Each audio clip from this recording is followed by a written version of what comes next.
Hello to you all, and thank you very much for joining us. Good morning, good afternoon, perhaps good evening for some of us as well.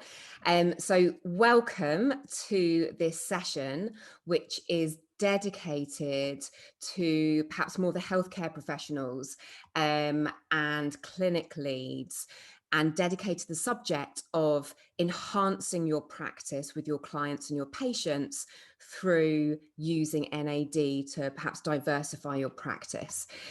I will be introducing our speaker, Dr. Nichola Conlon, to you in a few moments. Before I do so, just a couple of practical considerations. The first is for technical reasons and to keep the technical issues at a minimum, we are going to ask you to submit questions via the chat function. So I will receive those questions throughout Nicola's presentation and indeed afterwards, and I will be fielding them to Dr. Conlon in that session at the end, the Q&A session. And the second thing to mention as well is if you are interested in taking the conversation a bit further on a one-to-one basis, then please do reply back to that original invitation and we will be back in contact with you. My name is Alex Mackay and I am the Clinical Partnership Director for Nuchido. So my interest is very much with this idea of the clinical practice, perhaps more the medical side of things, and the expertise that we have in this room in this session today. But our main speaker today is, of course, Dr. Nichola Conlon. So I'd like to introduce her properly, first of all, before I hand over to her. So as some of you may or may not know, Nichola is the founder of Nuchido, and she is an accomplished molecular biologist. In fact, she's always specialized in the study of aging as a biologically complex condition. In fact, she actually received her PhD from the University of Newcastle, and the University of Newcastle in the UK is actually home to the largest institute for aging research in Europe. Now, Nicola's combined her expertise in molecular biology with her experience in early stage drug discovery, and she's founded Nuchido as a result. And Nichola founded Nuchido in order to bring all of that life-changing, life-enhancing scientific evidence that is out there and the education to really speed up and make more transparency the mechanisms to bring that to people and to add value to people's lives. So that's very much what the commitment of Nuchido is. And the first manifestation of that commitment is the NAD plus booster Time Plus. And that is exactly what Nichola is going to present to us today. As I said, as you've got any questions throughout that presentation, please use that chat function, selecting all or selecting me, and I will take those questions on and field them to Dr. Conlon at the end of her presentation. So without further ado, Dr. Conlon, I hand over to you. Hi, everyone. I do recognize some faces. So hello to everyone I've met before and hello to anyone I haven't met. It's lovely to have you here. So I am just going to share my screen. So bear with me for 1 second.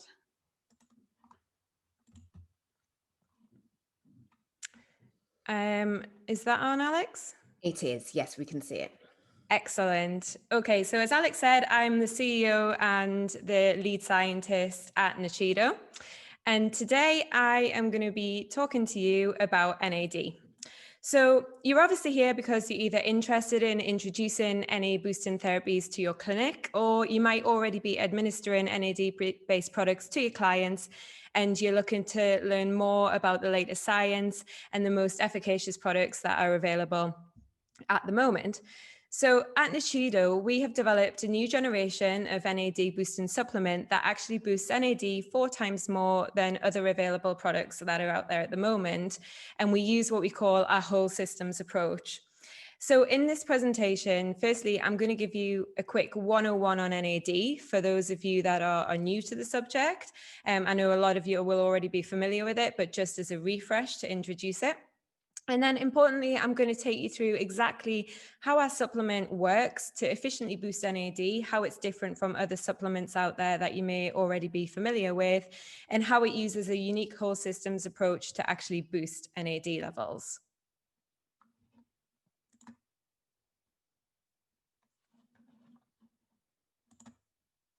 So first of all, what is NAD and why is it actually so important? So NAD is just a natural molecule that is found within every single cell of your body. And it's so important within the cells that if you didn't have it, you would actually be dead in 30 seconds.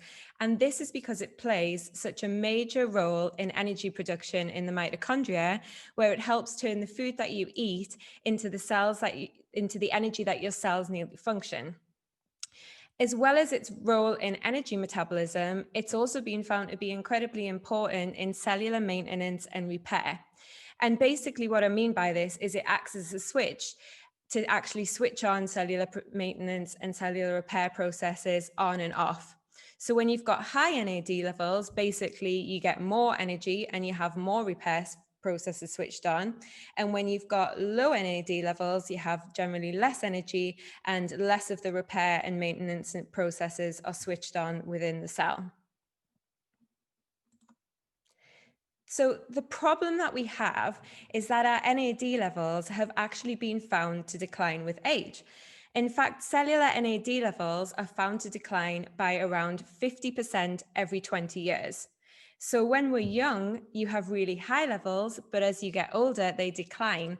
And the problem with this is it basically makes it harder for your cells to sustain vital processes such as energy production, DNA repair, cellular maintenance.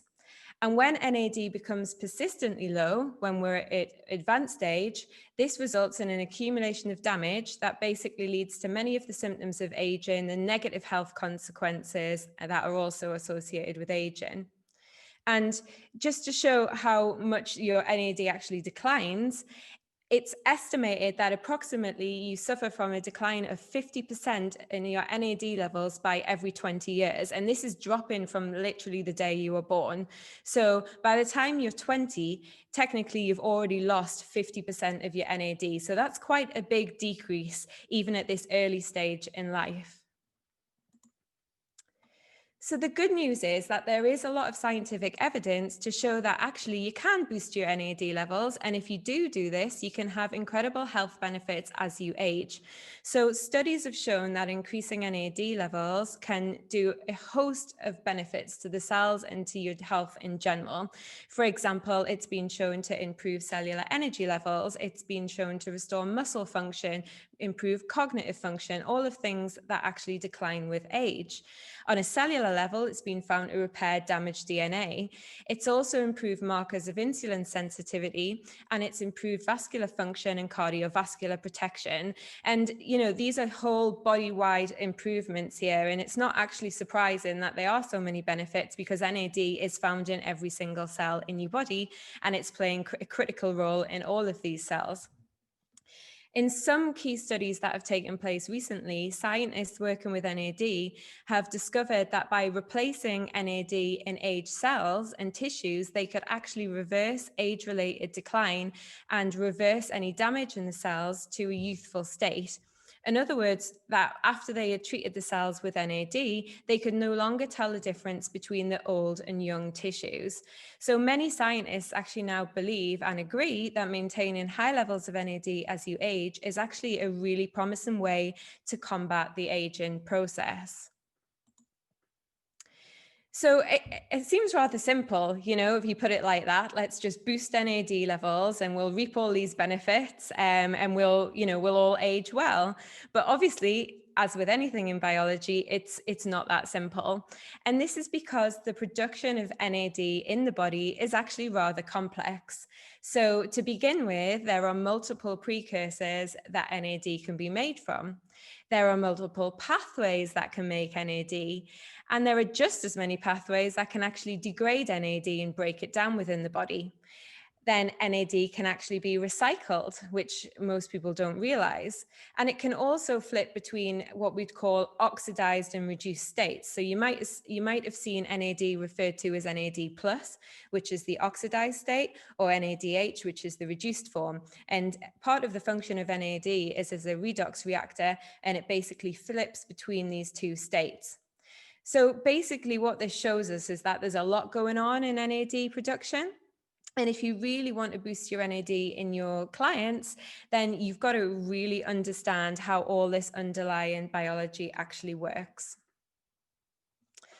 So first of all, what I'm going to do is I'm just going to take you through NAD precursors, because if you're familiar with the concept of boosting NAD, then you'll have definitely come across the term NAD precursors. And basically, an NAD precursor is just the raw material that the body uses to make NAD. And there are 5 precursors that the body can use to make NAD. There is the amino acid tryptophan, there's nicotinic acid, nicotinamide, which is commonly abbreviated as NAM, which you'll see in my presentation, nicotinamide riboside, or NR, and nicotinamide mononucleotide, or NMN. So the body can use all of these different precursors to make NAD.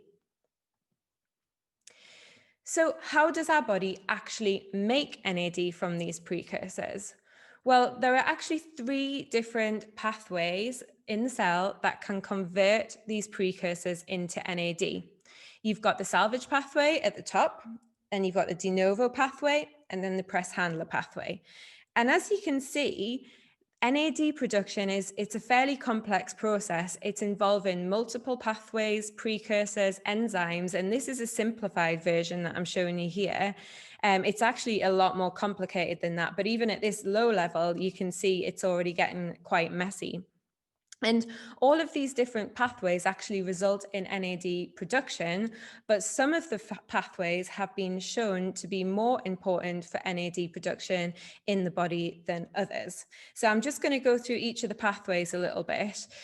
So beginning with the de novo pathway, let's get my laser on, the de novo pathway here, you can see that this is converting tryptophan, the amino acid, into quinolinic acid, and then eventually it ends up through, after I think it's about 8 different reactions, it ends up as NAD.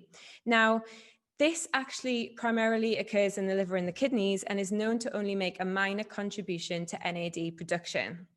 You've then got the press handler pathway, which uses the precursors NR and nicotinic acid. And then up here, we've got the salvage pathway. And out of all the NAD biosynthesis pathways, the salvage pathway is actually considered to be the primary source of cellular NAD production. And the reason for this, as well as the fact that it actually can use all of the different precursors to make NAD, the only thing that is different is that actually it can also recycle NAD, which is unique to the salvage pathway. All these other pathways down here cannot do that, but the salvage pathway can, hence the name salvage pathway. So because the salvage pathway is the main way that the body produces NAD, I'm just going to explain how the salvage pathway works in a little bit more detail. So basically, you've got precursors here that I've just described. These enter the pathway and then they are converted by enzymatic processes into NAD. Then this NAD is then used up in the cell. So you've got the sirtuins, the PARP DNA repair enzyme, CD38, all of these things are using up NAD, and when they use it up, they actually break it down back into the precursor nicotinamide. Now, in a young, healthy cell, what happens is this nicotinamide is then effectively recycled back through this process into fresh NAD again. It doesn't need any fresh precursor to come in from outside the system. It basically just gets recycled straight back into NAD. And the important part in this pathway that does it is an enzyme up here called NAMPT. Now, this enzyme is really important because it's what we refer to as a rate limiting enzyme, which basically means that if the levels of this enzyme are directly linked to actually how much NAD is going to produce. So if the levels of this enzyme go down, it's bad because NAD will not be produced as effectively. So what this shows is that our cells actually have the ability to continuously recycle and replenish their NAD without any external input. So this enzyme is really important for that. And this is reflected by the fact that people who have mutations in this enzyme are actually usually, or mutations in the gene, that produces this enzyme, usually have diseases that are actually associated with low NAD levels. So just to recap, there are 3 important things that I really want you to remember at this stage. So the first thing is that most of the NAD in the body is actually produced by recycling nicotinamide. Your body has its own built-in ability to recycle NAD once it's been used up without the need for any external precursor coming in. The next thing is that NAMPT is incredibly important for this NAD recycling and the production of NAD. It's a rate-limiting enzyme, so if anything happens to this enzyme, it's bad news. And finally, nicotinamide is actually the body's chosen precursor for NAD production. Not NR, not NMN. Nicotinamide is what the body converts the most of to NAD. So bearing all this in mind, why does NAD actually decline as we age if it's so important? So what is actually happening in the cells and in these production pathways to cause NAD to decline? Well, the simple answer is that as we get older, our cells actually use up more NAD, and at the same time, they'll lose their youthful ability to be able to recycle NAD, and ultimately this creates a deficit. So what do I mean by this? Well, taking the first point, so down here, older cells use up more NAD. So they have more damage, they have more inflammation, and they just generally need more repair. So when these maintenance and repair processes like the DNA repair enzymes and CD38 are turned right up, they are consuming large amounts of NAD and they are converting this to the waste product nicotinamide. Now, this would be fine if cells had the youthful recycling capacity to convert this nicotinamide back into NAD. But the problem is they don't. And this leads to the second problem in older cells, which is that older cells actually lose the ability to recycle NAD. So they aren't as efficient as recycling this precursor nicotinamide, which is the breakdown product of NAD once it's been used up in the cell. They can't recycle it back into fresh, useful NAD again. And what this means is that instead of all this nicotinamide being recycled, it actually builds up. And the cell generally doesn't like it when things build up. So what it does is it actually has to get rid of it. And the way that cells get rid of nicotinamide is they actually methylate it. So they attach a methyl group to the nicotinamide. And this enzyme here, NAMPT, is actually the enzyme that does that. So basically, as we age, what happens is our cells are using more NAD than they can make or recycle. It means there's a deficit. And the repair and maintenance processes down here in the cell that are actually dependent on NAD, they have to fight over a limited supply of NAD. This ultimately leads to damage and then to some signs and symptoms of aging. So from all that, which I've just described here, it becomes pretty clear that boosting NAD isn't as simple as just providing precursor ingredients. And actually, the cell's ability to make and recycle NAD needs to be restored. In other words, you actually need to look at the root causes of what is happening in the cell, and you need to address and fix these root causes of NAD decline. In fact, it's even shown that just by not fixing the root causes of NAD decline and trying to supplement with precursors alone, which many people do, actually comes with its own problems. For example, the methylation problem, which I'm sure if you have clients that take supplements such as NR or NMN, you will have come across the conversation about methyl group depletion. So basically, if we go back to the little diagram here, what happens if you just use a supplement such as NR or NMN, a precursor-based supplement? The precursor goes into the cell. It does get converted into NAD, which is why you see companies that produce these molecules show around a 60% increase in NAD boost with these supplements. So you do get an increase in NAD, but this NAD is then used up and it's broken down. And as soon as it's broken down, it's converted into nicotinamide.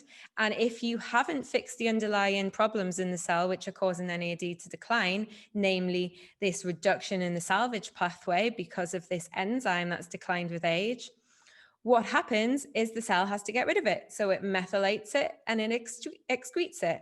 Then if you just continue pumping more NR or more NMN into the system without trying to fix the salvage pathway, you just keep contributing to the problem because your cells are using up this initial boost of NAD, but it's getting converted into nicotinamide, and then the nicotinamide has to get out of the cell. So you get methyl donor depletion. And this is why many practitioners will say to the clients, you need to use trimethylglycine or something like that to actually stop these negative effects, because a depletion in methyl groups is actually really bad for epigenetics because it's very important for altering the structure of your DNA.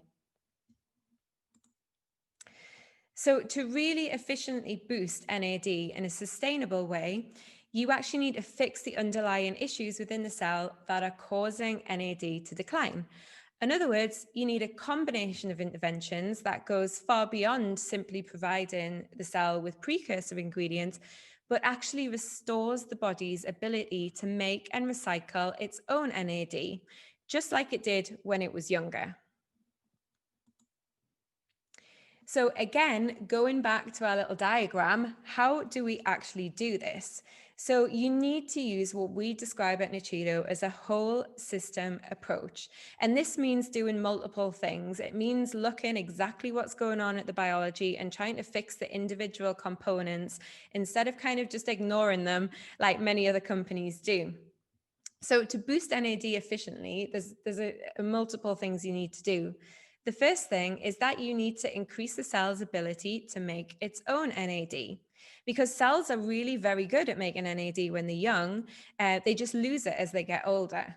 And to do this, you can actually increase the levels of this NAMPT enzyme, and increasing NAMPT, the rate limiting enzyme that actually recycles NAD, it means that you can increase the cell's ability to recycle NAD from the waste nicotinamide. So you are improving this recycling capacity, which is actually declining with age, but works perfectly well in young cells. The other thing that's really important to note is that older cells are really wasteful of NAD. There's multiple other things that have gone wrong in cells which are causing them to just chew up NAD unnecessarily. And one of the really important ones is CD38. Expression of this enzyme massively increases as you get older, and it's linked to levels of inflammation in the body, which increase as you get older. And actually, CD38 uses so much NAD that even if you can inhibit CD38 just a little bit, you can massively increase NAD levels without even doing anything else. So looking at CD38 inhibition is incredibly important to stop the cell from wasting NAD, because there's no point making it and trying to boost it if your cells are just wasting it. And only after you've done all these things should you then even bother looking at putting a precursor in. Because as I've just mentioned, putting a precursor in on its own can cause a whole host of other problems that you don't want. So this is exactly what Nuchido Time Plus does. So our product not only contains a precursor, but it also contains ingredients that increase NAD recycling via increasing the expression of NAMPT, that rate limiting enzyme. It decreases the wastage of NAD by inhibiting CD38, this enzyme that increases with age and is using up a lot of NAD. It also decreases methylation of nicotinamide by reducing the expression of the methylating enzyme. So this is the NNMT enzyme that also increases with age. In other words, it's a whole system approach that is actually fixing the underlying problems that are causing NAD to decline and switching back on youthful cellular NAD production and recycling. So using this approach, Nuchido TIME has been clinically proven to boost NAD 4 times more than NAD boosting products that contain only precursor ingredients such as NR. So this study here shows the increase in NAD levels in the blood cells of 2 volunteers during 16-day supplementation with Nuchido TIME Plus. And you can see that compared to NR alone, Nuchido TIME Plus is significantly better at boosting NAD levels. And just to note as well, this data here is for 1,000 milligrams of nicotinamide riboside. So this is over the recommended dose that they put on the back of the bottles. So in this clinical study, as well as just testing NAD levels, we also wanted to look at other biomarkers. And one obvious thing to measure was the mechanism of action. So, how are we increasing NAD to superior levels? And we knew it's probably because we're actually fixing the salvage pathway, because that's what we set out to do with our formulation. So we actually measured the levels of the NAMPT enzyme, the one that is critical for NAD recycling, in our participants. Now, this here is a Western blot. Basically, the darker the band, the more expression of a particular protein there is.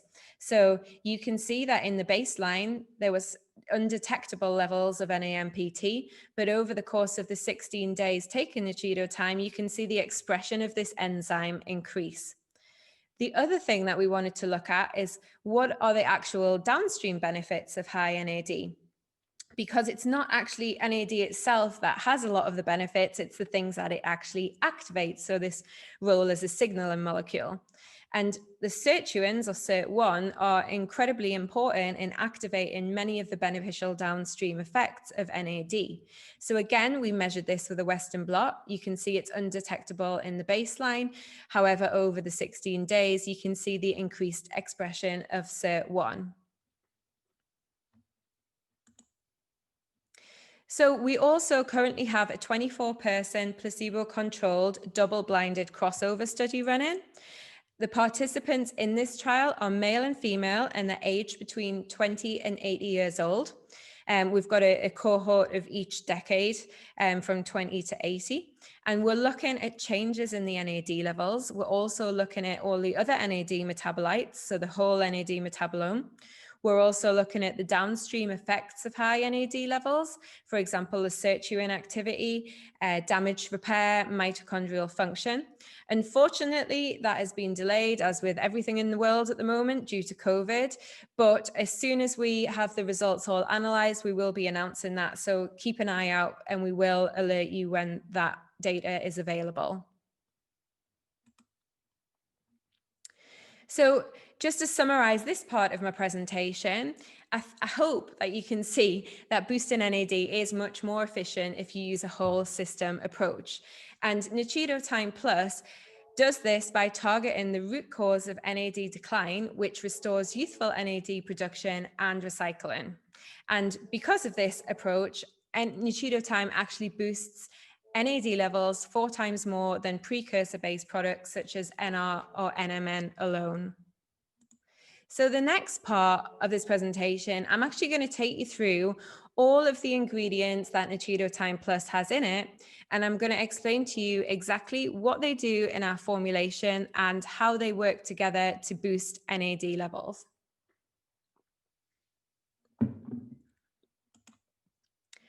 So first of all, Sephora japonica. This is one of the ingredients that we have in our formulation. And the dried flowers of the Sephora japonica tree contain the powerful flavonoids quercetin, rutin, and troxrutin. Now, these flavonoids were selected for our formulation based on their ability to increase levels of the NAMPT enzyme. So remember, this is the enzyme that is absolutely critical or rate limiting for the recycling of nicotinamide back into fresh NAD, but it actually declines with age. meaning nicotinamide can't be recycled. The nicotinamide builds up, you get methyl donor depletion. So this group of flavonoids actually increase NAMPT enzyme levels and therefore improve NAD recycling and production. Now, as well as their NAD boosting capabilities, there's also robust scientific evidence to show that these flavonoids also have a whole host of other range of health promoting benefits, including antioxidant effects, anti-inflammatory effects, and also highly topical right now, antiviral properties. So additionally, we've also got quercetin in there, which falls under the category of substances known as senolytics, which I won't go into today. I know some of you will be familiar with senolytics, but these compounds clear senescent cells from the body. The next ingredient is green tea extract. So you'll all be aware that green tea is one of the healthiest beverages on the planet, and much of this is accredited to the powerful compound that it contains called epigallocatechin 3-gallate, which is abbreviated to EGCG. And in Nuchido Time Plus, EGCG is used to inhibit the methylating enzyme NNMT. So if you remember, this is the enzyme that is actually methylating the buildup of nicotinamide and excreting it from the cells. So it's actually promoting excretion rather than recycling. And you find that you get an increase in the levels of this enzyme as you get older. So EGCG inhibits this. And meaning that it actually helps the cell to favor NAD recycling over methylation and excretion. So studies have also shown that green tea and regular consumption of green tea extract also reduces blood pressure, cholesterol, and also various other anti-inflammatory markers. So it also has a whole host of other extended health benefits. So next on the ingredients list is alpha lipoic acid, which is often referred to as ALA. Now, ALA is a natural compound that helps to boost NAD in 2 levels. And so basically, the 2 ways that it does this is, firstly, it activates a cellular energy sensor called AMPK, which is seen here. And what AMPK does is it leads to increased NAD levels by actually activating the NAMPT enzyme. Now, this pathway here, this AMPK-NAMPT link, is actually the same pathway that promotes the beneficial effects of exercising and fasting. The other way that ALA works is down here. It actually converts or promotes the conversion of NADH to NAD. So remember I said at the start, the NAD consists in 2 forms, and actually the ratio of NADH to NAD is incredibly important. And as we get older, the ratio tends to drift towards NADH, which is unfavorable. So what happens is there is an enzyme NQO1, which actually oxidizes NADH back to the favorable NAD and restores the ratio. And ALA is known to activate this enzyme here. So again, as with many of our other ingredients, ALA also has extra benefits, and it's known to be incredibly important in antioxidant effects. And it does this by activating important cellular defense molecules such as NRF2, which activates glutathione and other antioxidant defenses in the body. And another thing to just mention here is that a lot of supplements that contain ALA, if you look at the back, they contain a 50-50 mix of, you'll see it labeled as R-ALA and S-ALA. So basically R-ALA is the natural form of ALA and S-ALA is the unnatural or synthetic form. However, there are numerous studies that have shown that only the R or the natural form can be used by our body. And actually the S form has no effect. So in our product, we do not use a 50-50 mix. We only use the R-ALA. So this is the highest quality ALA that you can get that actually has the benefits. So the other ingredient that we have is parsley powder. And obviously this has a lot of culinary benefits, but it actually also contains multiple compounds with significant health benefits. And one of these molecules is apigenin. So apigenin is scientifically proven to inhibit the inflammatory protein here, CD38. So this is the one that chews up a load of NAD, and its expression, increases several fold as we get older. And just by inhibiting CD38 a little bit, you can actually significantly increase NAD levels. And parsley is known to be one of the best natural sources of apigenin, and that's why we include it in Nuchido Time Plus to boost NAD by reducing the activity of this CD38 NAD consuming pathway. And also, again, another benefit is that apigenin is being found to reduce anxiety. And also, parsley is rich in a lot of other antioxidants that protect cells from damaging free radicals, which is obviously also important in anti-aging. Now, only after fixing all of these other problems that I've mentioned in the cell is it even worth using an NAD precursor. So in the Nuchido Time Plus, we use nicotinamide as the precursor to give your cells an adequate supply of the raw material that they need to make NAD. So the reason we use nicotinamide is because despite all of the hype surrounding NR and NMN, all scientific data shows that the majority of NAD in the body is made from recycled nicotinamide via the salvage pathway. The body likes to make NAD out of nicotinamide. And not to mention the fact that nicotinamide is actually the most bioavailable NAD precursor out of all of them. Now, supporters of NR and NMN tend to use the argument that you shouldn't take nicotinamide because it's a sirtuin inhibitor. But actually, if you look at all of the studies that they cite, all of these experiments were firstly done in vitro, meaning that they were done in isolated cells in Petri dishes using very high concentrations of nicotinamide that would never usually be reached in physiological conditions found in the body. Because remember, the body has homeostasis. It doesn't let things get too out of whack before it puts them right.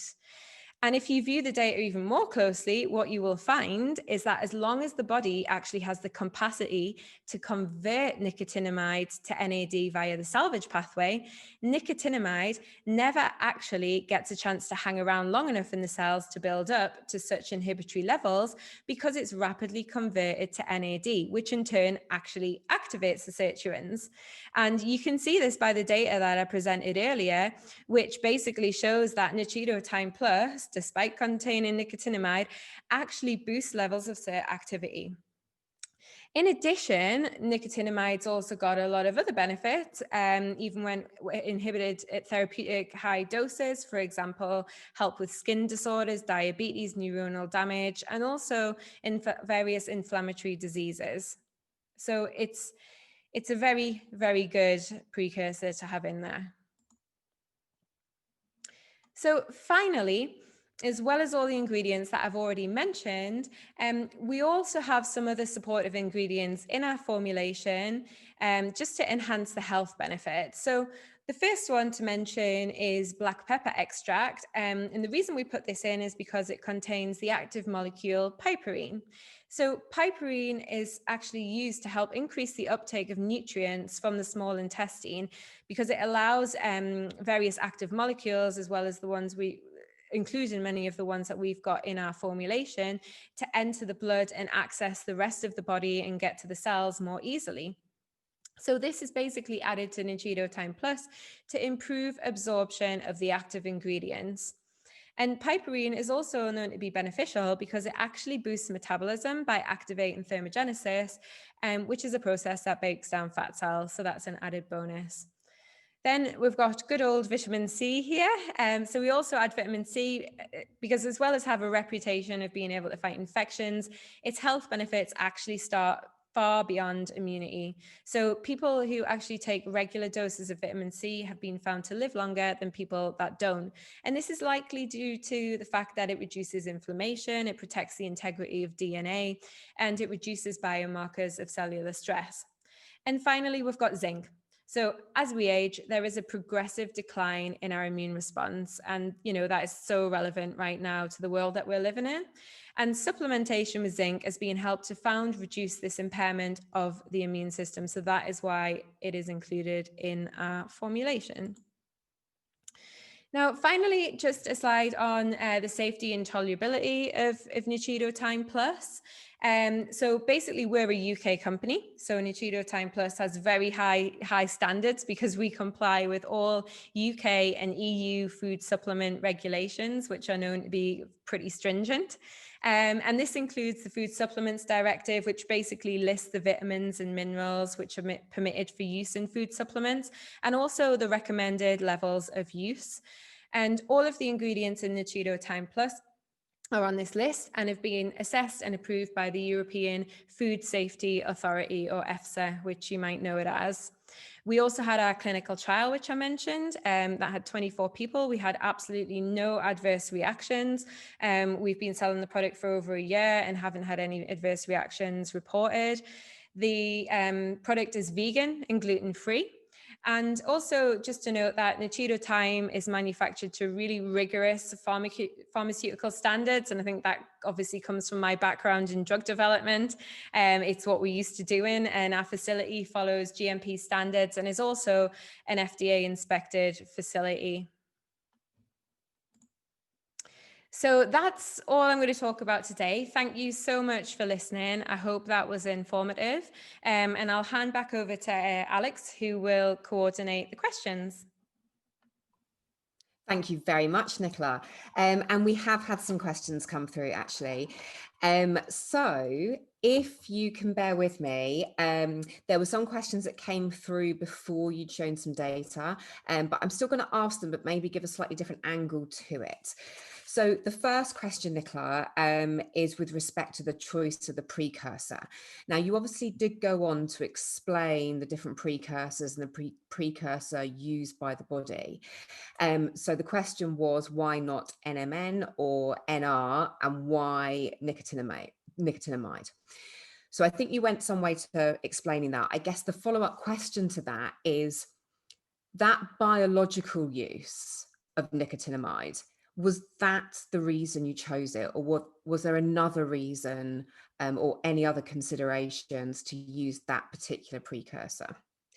I mean, there's multiple considerations. So we did actually try NR in the formulation, and we found it didn't work any differently to nicotinamide. So that's one thing. The other thing is obviously nicotinamide riboside is patented, and by using that one, it would have put the cost of the product up significantly because there's only one supplier you can buy it off. So that was another reason we avoided that one. And in all the testing that we did, nicotinamide outperformed NR and NMN. And from a bioavailability point of view, nicotinamide's readily taken up by the cells. NR is, but not as good as nicotinamide. And NMN, obviously there's quite a lot of debate over how that's actually getting into the cells, of whether it's being broken down first or not. So yeah, basically the reasons are that we found it worked just as well as the other precursors. The bioavailability was superior, and also it meant that we didn't have to depend on ingredients that other companies are quite protective over and can't sell in every part of the world, basically. They're restrictive. And then in terms of the biological side and the scientific reasoning behind it, the body actively converts nicotinamide readily into NAD. The salvage pathway is the most important way that the body produces NAD, and that is from nicotinamide. And that is how your body produces it when it's young, and that's not disputed. So what we're effectively trying to do is make the body younger and make the body act how it did when it was younger, and it likes recycling nicotinamide. So that was the scientific reasoning behind that.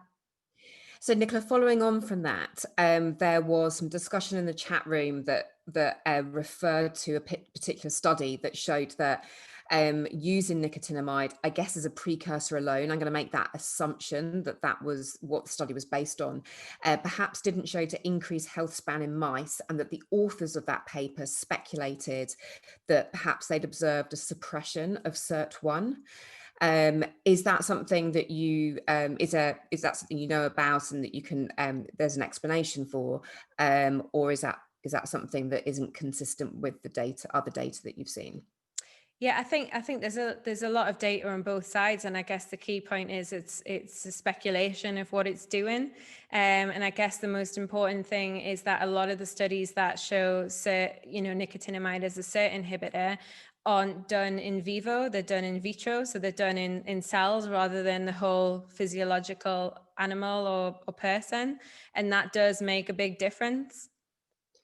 And you showed some data later on about the expression of SIRT1 increasing, and just remind us that was in humans, wasn't it? That was Yes, so that was in our human volunteers in our pilot study, and again, we're measuring that in the largest study that's ongoing at the moment. right. I was going to ask that, and actually, there was a question about that as well, about when we expect it to be published. Again, you alluded to that as well. Would you comment any further on when we should expect that news? I am not going to jinx it because every time we seem to get back in the lab, we then end up in lockdown again. So yeah, it's a difficult one. We are delayed. I guess the silver lining is that we did manage to do all of the patient and data collection before Yeah. COVID sort of really took hold in the UK. So it wasn't a complete write-off, and we can salvage something from it. That's the kind of the silver lining. We're working as hard as possible to get it out. Okay, brilliant. Thank you. So a couple more questions. Before I go, I'm going to break up the technical questions with a practical question. A couple of practical questions, actually. The question was about the rationale behind, or from your dose finding study, the rationale behind 6 capsules a day.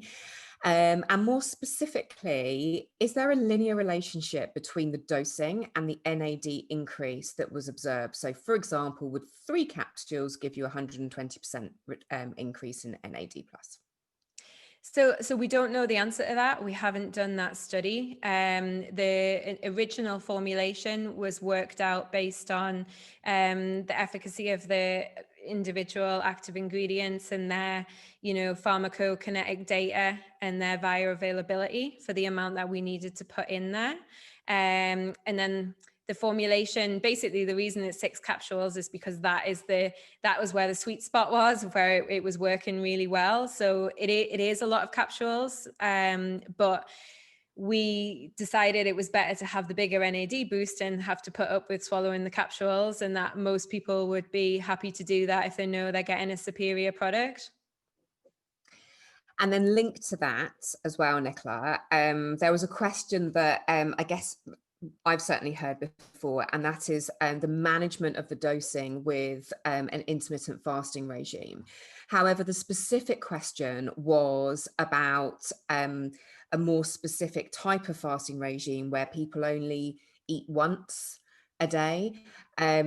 So it's that balance. I guess the question is about that balance of would it be worth them taking the 3 capsules versus taking the other 3 on an empty stomach later on? Yeah, I mean, with fasting, I guess the main thing is don't take them while you're fasting, because they obviously have nutrients in them which your body would recognize, and it would break the fast. So only take the capsules during your eating window. If you can tolerate them on an empty stomach, then you can take them as soon as you finish your fast. I know some people prefer to take supplements in general with food because they can't tolerate capsules on an empty stomach. So that's one consideration. But basically, as long as you take the supplements within your eating window, that's absolutely fine. And also we recommend just splitting that dose up, and just keeping to like a regular routine. So, if you're always taking one lot of capsules, say if you're doing like a 16-8 fast, take one right at the start of the 8-hour window and one set at the end. But it can be fairly flexible of when you take them during as long as you take them during your eating window. Okay. Um, so going back to some more technical questions, we had a very specific question about, do we know the reaction times of the salvage pathway and the priest-handler pathway? Not off the top of my head, no. Fair enough.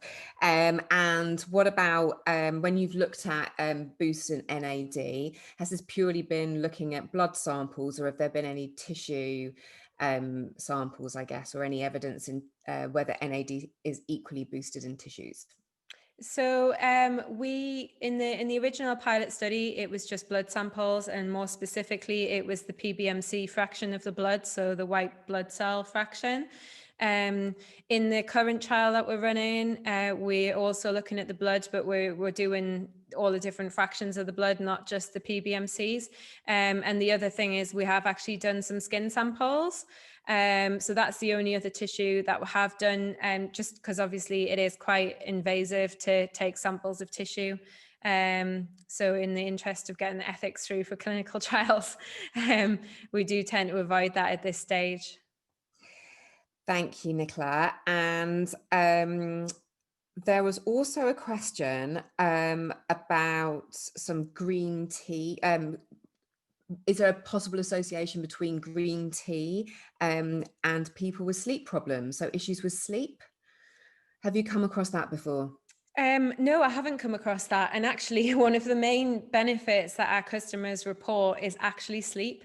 Mm. Is much improved sleep. It's the thing that we get time and time again. People saying that they, don't normally sleep continuously or get into deep sleep, and they report that taking our product actually improves the sleep, or actually that when they wake up, they feel like they've had a really good sleep. So I'm not aware of any problems with the green tea. I know some people say, oh, the product's got caffeine in it, which is in there because it's a natural constitute of the green tea. It's not something that we add, and actually it's only 6 milligrams, which and that's across the entire dose. And when you compare that to a cup of coffee, which has about 90 to 100, it's really, really tiny. And that's across all the dosing anyway. Yeah, that's across the whole, yeah. Okay. There was a request, which I think we might need to follow up. There was a request for references related to the parsley and the parsley powder and the various associations with CD38. I think there's maybe anxiety as well. So we've been asked for some references for that. Yeah, okay. Well, if you take a note of who asked and we can get them over. Will do. And there was a couple of, going back to some practical questions, a follow-up question from the discussion about dosing Mhm. was, what's the downside of taking 6 capsules at once rather than splitting it over a twice daily dose? So the reason that we split it over a twice daily dose is is for regulatory reasons essentially. So it's to split up the dose of the EGCG, which is contained within the green tea.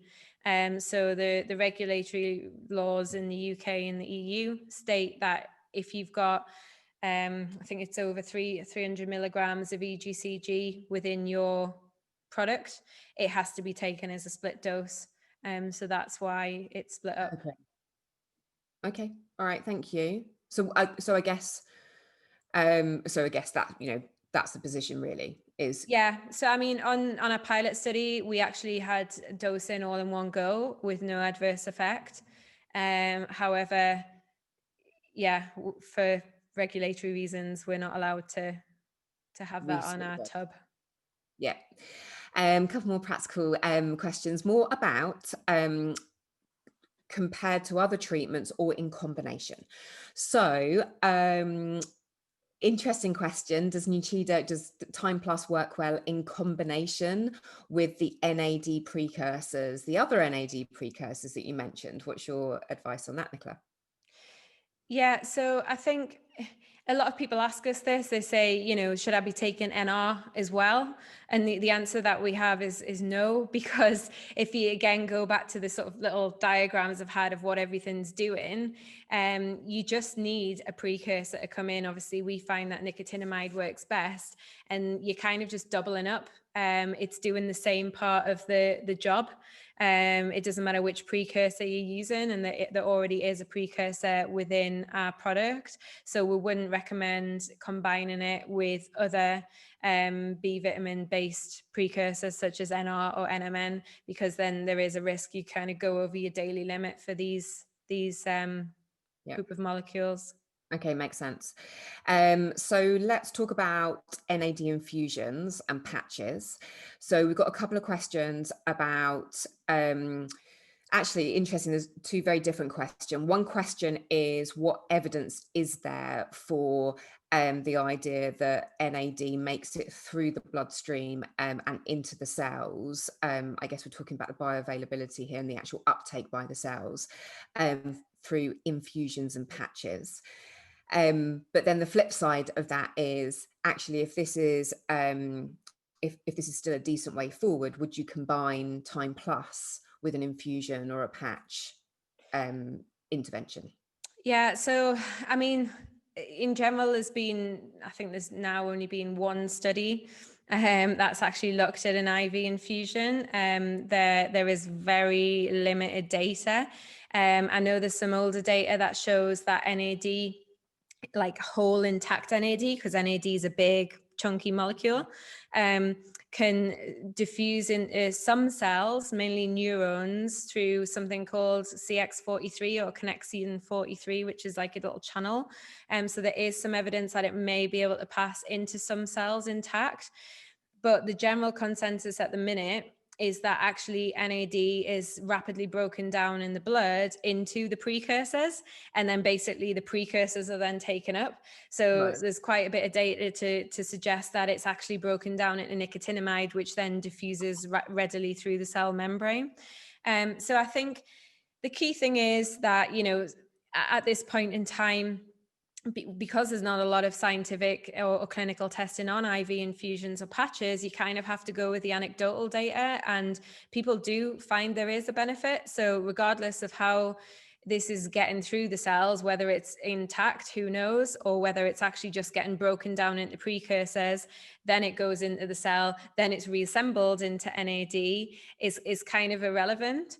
But what we say is that it doesn't matter how it gets in. If it's getting in and you're getting NAD into the cell, then you should fix the salvage pathway, because otherwise you're going to end up in a situation where you potentially put in a big boost of NAD. The NAD is then getting broken down, so it's getting used up by the sirtuins, the PARPs, things like that. It's getting converted into nicotinamide, so suddenly you've got this huge amount of nicotinamide in the cell, and if that salvage pathway isn't recycling it back into NAD, you've got to get rid of it, and that's the whole methylation problem again. But if you used a product like Nuchido Time Plus that actually restores the salvage pathway, what you would find is that you get the NAD boost, it gets used up by the beneficial processes, it then gets recycled back into NAD, and you actually maintain the boost. So you get that initial boost. Instead of it being automatically chucked out the cell because it's methylated, it keeps going round and round. So you find that it's a prolonged effect. So we would recommend anybody who is thinking about an IV infusion or a patch or anything like that to actually consider using our product for a couple of months beforehand to actually fix the cells. So make the cells good at utilizing and recycling NAD before you spend all that money, because they are expensive, and do an IV infusion. Okay, so that's really interesting. So just to recap that, if there's anybody in this meeting that, because I guess you have evidence on paper, but if people have perhaps experienced in clinical practice positive responses from IV NAD or subcut NAD, maybe, I guess that's the patch, there is this advice that actually if their clients and their patients were on Time Plus for a period of time before, you sort of say 8 to 10 weeks, Nichola, then you could really, you're prepping the body to make the most of that NAD infusion. Yeah. And we are going to be collaborating with some clinics to actually get some data on that. Okay, excellent. Really good. There is another, we're still going, we've still got a couple of minutes, I think. So there is a question here about taking Time Plus if taken with food. Is there a bioavailability issue here? So we, in our So earlier... whilst the recommendation is to take it with food. Oh, sorry, it froze there. Sorry, that might be my end. Does food reduce the effect of Time Plus at all? We don't find that it has an effect. And actually, a lot of people do take it with food just because they prefer taking capsules with food and they still have the benefits. Okay, excellent. So there was also a couple of questions about wholesaler agreements and distribution. So I'm just going to say to everybody, I'm going to put my email address on the chat room because we do have a program, and we have a program with lots of options actually, so that we can put something together that is really works for your clinic model. So I'm going to go back onto the chat room and put my address on there, and I'm going to pick up on a couple of questions that have come through about that. Nichola, is there anything else? I'm just sort of having a quick look. What is the optimum boost of NAD+? Is it possible to have too much NAD+? That's probably a nice note to leave this on. Yeah, again, that's something else that I get asked quite a lot. And I think what you've got to remember is that graph I showed at the start and just how much your NAD levels actually decline. So, if we could boost it back up to the levels you had, when you're between 0 and 20, then you'd have to boost it a significant amount to get it there. We'd be doing a very good job if we got it back up there. But the key thing is that it's completely natural for your body to have high NAD levels. That's what we're born with. That's what we've got when we're in good health and vitality. Our body is used to having high NAD levels. We're not used to having low NAD levels because usually we didn't live long enough to get to the point where we had such low NAD levels. So, it's a relatively new thing in evolutionary terms anyway. Well, that's a really nice note to end it on, Nichola, to come full circle back to what our bodies were set up to do with respect to NAD. So that's me now just putting my email address in the chat room. I'm just going to come out of Nichola's sharing presentation and just say to everybody, thank you very much for joining us. And we will continue to be in touch as and when you sort of make any requests or any questions. And I would just really like to thank everybody here for taking that time out to learn a little bit more and to join this session. And to, of course, thank Dr. Nichola Conlon for an incredibly clear and methodical and very insightful presentation. So have a good rest of the day and a very good weekend to all of you as well. And we will see you again soon, no doubt. Yeah. Thank you very much, everyone, for attending. And I really do hope that at some point we will be seeing each other again in person at some conferences. So take care, everyone.